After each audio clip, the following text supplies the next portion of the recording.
मध्य प्रदेश में अगले सप्ताह से बोर्ड परीक्षाओं का दौर शुरू होने वाला है। तो अभी छात्राओं के मन में कई बड़े सवाल गूंज रहे हैं, जिसके समाधान के लिए वो सीधे काउंसलर से बात कर रहे हैं। हम जानते हैं कि छात्र छात्राओं के किस प्रकार के सवाल सामने आ रहे हैं। जी, चूँकि माध्यमिक शिक्षा मंडल के द्वारा जो ये हेल्पलाइन रन कर दी जाती है, इसका मकसद यही है, इस उद्देश्य से ही कि बच्चे तनाव मुक्त और चिंता मुक्त वातावरण में परीक्षा दे पाएँ। और हमारे मंडल में जो हेल्पलाइन है, इसमें जो बच्चे बोर्ड परीक्षाएं दे रहे हैं 10वीं एवं 12वीं के, उनकी जो भी समस्याएं हैं उसके लिए यहाँ पर काउंसलर्स की टीम है जो विद्यार्थियों की समस्याओं को डील करती है। बच्चे पढ़ाई से संबंधित तैयारी किस प्रकार करें, किस तरह कम समय में अच्छे अंक लाए जा सकते हैं, यदि परीक्षा के नज़दीक आने पर किसी तरह का तनाव होता है, कोई दुश्चिंता है या डर लगता है, तो उसको कैसे डील कर सकते हैं, अच्छे मार्क्स कैसे ला सकते हैं। कई बच्चे पूछते हैं कि मेरिट में आने के लिए कैसी तैयारी होनी चाहिए। साथ ही साथ कुछ बच्चों को लगता है परीक्षा के नज़दीक आते ही हम जो याद किया है वो भूलने लगते हैं। कई बच्चों को एकेडमिक हेल्प की ज़रूरत होती है। तो बच्चे की समस्या के अनुरूप यहाँ पर हम उसको गाइडेंस देते हैं ताकि वो अपनी परीक्षा अच्छे से दे पाए, एक अच्छी दिनचर्या फॉलो करते हुए चीज़ों में बेहतर परफॉर्मेंस के लिए तैयार हो। शब्दों में अगर जानना चाहे कि वो उनके क्या शब्द होते हैं, वो क्या वो जानना चाहते हैं, क्या उनकी उत्सुकता होती है? देखिए, बेसिकली अगर हम बच्चों की बात करें तो सबसे ज़्यादा बोर्ड परीक्षा का नाम आते ही थोड़ा सा डर लगता है उनको। तो एक ये डर होता है कि क्या पता हम बोर्ड परीक्षा में अच्छा कर पाएंगे कि नहीं। परीक्षा नज़दीक आती है तो डर लगता है। हम किसी भी विषय की तैयारी किस प्रकार करें। जैसे कोई भी बच्चा है, अगर वो फिज़िक्स, केमिस्ट्री और मैथमेटिक्स पढ़ता है तो हो सकता है कि किसी एक विषय में उसको अधिक समस्या आती है, किसी बच्चे को किसी और विषय में हो सकती है। तो प्रॉपर विषय के बारे में, इसके अलावा एक अच्छी दिनचर्या कैसे, कई बार बच्चे क्योंकि मोबाइल का इस्तेमाल करते हैं, पढ़ाई में भी उसका इस्तेमाल करते हैं, तो कैसे नियंत्रित होकर अच्छा क्वालिटी टाइम हम दे सकते हैं, संयमित रूप से हम मोबाइल का यूज़ करते हुए पढ़ाई में उसको यूज़फुल बना सकते हैं। कई बार बच्चों को प्रेशर रहता है, कई बार पेरेंट्स का प्रेशर रहता है, कई बार पीयर प्रेशर होता है।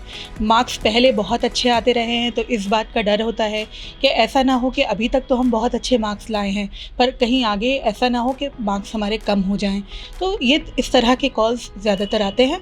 और इसके अलावा बच्चों को जो भी ऐसा लगता है कि उनको कहीं पर, हम जब बातचीत करते हैं, बातचीत करते में बहुत सारी चीज़ें ऐसी लगती हैं जहाँ पर बच्चे को इम्प्रूवमेंट की अगर आवश्यकता है, तो हम सब लोग कोशिश करते हैं कि बच्चे से बात करें और जितना ज़्यादा हो सके उसको रिलैक्स कर एग्जामिनेशन की अच्छी तैयारी के लिए एक अच्छा माहौल बनाने में मदद कर सकें। हेल्पलाइन पर सबसे ज़्यादा कॉल छात्राओं के आते हैं या छात्रों के आते हैं? नहीं, ऐसा नहीं है। देखिए, मंडल की हेल्पलाइन में बच्चों को ये क्लियर है कि ये हेल्पलाइन सेवा सभी के लिए है। तो यहाँ पर न केवल बच्चे जब जिनमें कि लड़के और लड़कियां हैं, बल्कि स्कूल से भी कॉल्स आते हैं। कई बार प्राचार्य भी बच्चों से बात कराते हैं, ग्रुप गाइडेंस के सेशंस भी होते हैं। और कई बार विद्यालयों को जैसी ज़रूरत होती है, क्योंकि मंडल की हेल्पलाइन है, मंडल से जुड़े प्रश्न भी इसमें शामिल रहते हैं। जैसे आपको बताऊं, बेस्ट 5 योजना हमारी इस वर्ष 10वीं के बच्चों के लिए है, लेकिन कई बार बच्चों को पता नहीं होता, तो वो जानना है या कोई और ऐसी जानकारी है तो विद्यालय भी यहाँ पर बातचीत करते हैं। पोर्टल से संबंधित कोई और चीज़ें हैं तो शिक्षक भी जुड़े रहते हैं। पेरेंट्स के भी कॉल आते हैं जो अपने बच्चों को तैयारी में मदद करना चाहते हैं। तो हमारे लिए पॉपुलेशन हमारी जो पूरी है, बच्चों, चाहे वो बच्चे हों, चाहे विद्यालय के छात्र छात्राओं के अलावा शिक्षक हो या अभिभावक हो, हम सभी के साथ काम करते हैं। फिर भी एक रेशो कोई आता होगा कि सबसे नहीं सर, ऐसा नहीं, ऐसा कुछ नहीं, समान रूप से आते हैं। और हमारी कोशिश यही रहती है कि चाहे कोई बच्चे का कॉल आए या किसी और का भी, तो उसको जो भी उसकी क्वेरी है उसके लिए बेहतर गाइडेंस दे पाएँ। अभी देखने में आ रहा है कि कोरोना के बाद से अधिकतर बच्चे मोबाइल पर सर्च करते हैं, यूट्यूब पर सर्च करते हैं अगर कोई समस्या आती है तो जी। तो उनको कहाँ तक उनको आप मान्य करते हैं कि हाँ, ये मोबाइल से ही आप सर्च कर सकते हैं, या फिर आप प्रैक्टिकल आपके जो विशेषज्ञ हैं, विशेषज्ञ जी, उनके नंबर देते हैं या उनसे बात कराते हैं? देखिए, क्या होता है कि हर एक बच्चे का अपना तरीका है पढ़ाई करने का। कई बच्चे ऐसे होते हैं जिन्हें सिर्फ किताबों से पढ़कर ही, उनके जो नोट्स बनाए होते हैं उससे ही वो बहुत अच्छे से समझ पाते हैं। लेकिन जैसे जैसे आप देखेंगे आजकल टीचर्स भी नई नई टेक्निक्स इस्तेमाल करते हैं, जिसमें कुछ पिक्टोरियल्स के ज़रिए, कुछ वीडियोज़ के ज़रिए भी बच्चों को अच्छा गाइडेंस मिलता है। तो कई बार उन कॉन्सेप्ट्स को समझने में वो वीडियोज़ भी बहुत हेल्पफुल होते हैं। नॉट इवन जो प्राइवेट टीचर्स हैं वही नहीं, बल्कि आप देखेंगे कि दीक्षा ऐप हो गया या NCERT के बहुत सारे ऐसे वीडियो वीडियोज़ हैं जो इसीलिए बनाए गए हैं, तो बच्चों के मेमोरी मैप्स बनते हैं उससे, और जब वो पढ़ते हैं उस दौरान उन्हें याद रखना आसान होता है। तो मैं ये नहीं कहूँगी कि अगर कोई बच्चा मोबाइल से पढ़ रहा है और किताबें कम यूज़ कर रहा है तो वो गलत है। हर एक बच्चे का अपना तरीका होता है। कुल मिलाकर हमें तैयार बच्चे को इसलिए करना है कि वो जिस भी तरीके से पढ़ रहा है, ऐसा ना हो कि मोबाइल का इस्तेमाल ज़्यादा कर रहे हैं, कहा गया है पढ़ाई के लिए, और वो उस समय कुछ और कर रहे हैं। तो अगर पेरेंट के निगरानी में ड्यूरिंग, क्योंकि अब 5 दिन बचे हैं एग्जामिनेशन के, और इस समय माँ बाप का रोल बहुत अहम होता है। पेरेंटल काउंसलिंग की भी जब ज़रूरत होती है या कोई गाइडेंस की हम उन्हें बताते हैं। तो कुल मिलाकर बच्चा अगर मोबाइल से पढ़ता है या ऐसे भी पढ़ रहा है, नियंत्रित होकर सोशल मीडिया का या AI प्लेटफॉर्म्स का इस्तेमाल करे, लेकिन कभी भी अपनी टेक्स्ट बुक को अवॉइड ना करे, क्योंकि जब भी पेपर बनेगा तो वो टेक्स्ट बुक्स में से बनता है, और जो भी उसके ऑब्जेक्टिव्स आते हैं या जो भी सवाल आते हैं वो आपकी पाठ्य पुस्तक में से ही बनाए जाते हैं। तो इसलिए कभी भी हम यही कहना चाहेंगे आपके माध्यम से भी, क्योंकि एक बड़ी पॉपुलेशन तक ये मैसेज जाता है, तो अपनी किताब को बिल्कुल भी अवॉइड ना करें। साथ ही साथ जैसा आपने पूछा विषय विशेषज्ञों की जहाँ तक बात है, हमारे पास विषय विशेषज्ञों की पूरी टीम रहती है। उनका एक समय निर्धारित रहता है। जब भी कोई बच्चा हमारे पास कॉल करता है कि कोई विषय उन्हें समझ नहीं आ रहा, तो जो अवेलेबल सब्जेक्ट एक्सपर्ट्स रहते हैं उनके नंबर्स हम उन्हें प्रोवाइड करते हैं, और बच्चे अपनी सुविधा के अनुरूप, क्योंकि हमारे मंडल में ही एक ऐसी सुविधा है कि वो अपनी सुविधा के अनुरूप, ऐसा नहीं है कि सिर्फ 2 से लेके, जैसे स्कूल में होता है कि सुबह 8 से लेके 2 बजे तक, बच्चा रात में भी अगर उसे लगता है, उसे कोई एक डाउट आ रहा है पढ़ने में, वो पूरे 24/7 7 डेज़ पूरा अपना किसी भी एक्सपर्ट से गाइडेंस ले सकता है। उससे आगे बातचीत होती रहती है। इवन हम लोग भी फॉलोअप कॉल्स लेते हैं जैसी ज़रूरत पड़ती है।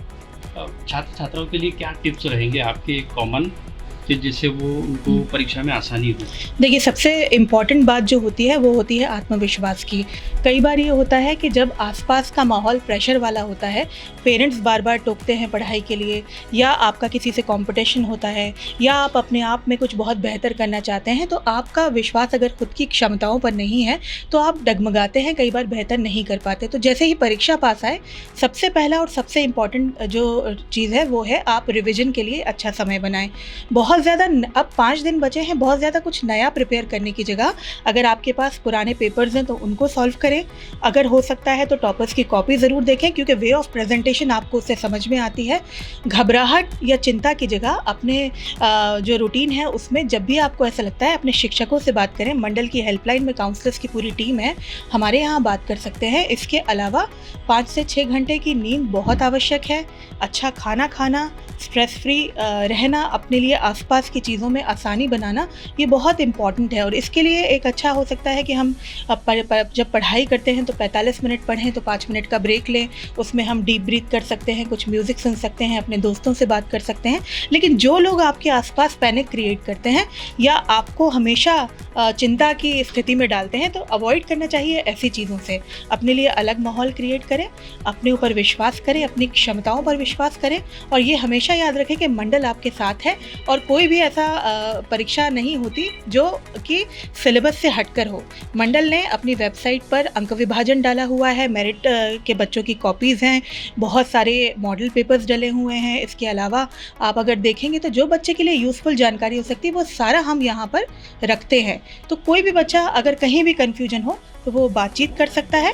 बस ज़रूरत इस बात की है कि किसी से अपना कंपटीशन ना करें, स्वस्थ रहें, अपने ऊपर विश्वास रखें और बिना किसी से तुलना किए जो आपका बेस्ट है वो देने की कोशिश करें, तो आप ज़रूर बहुत अच्छा करेंगे।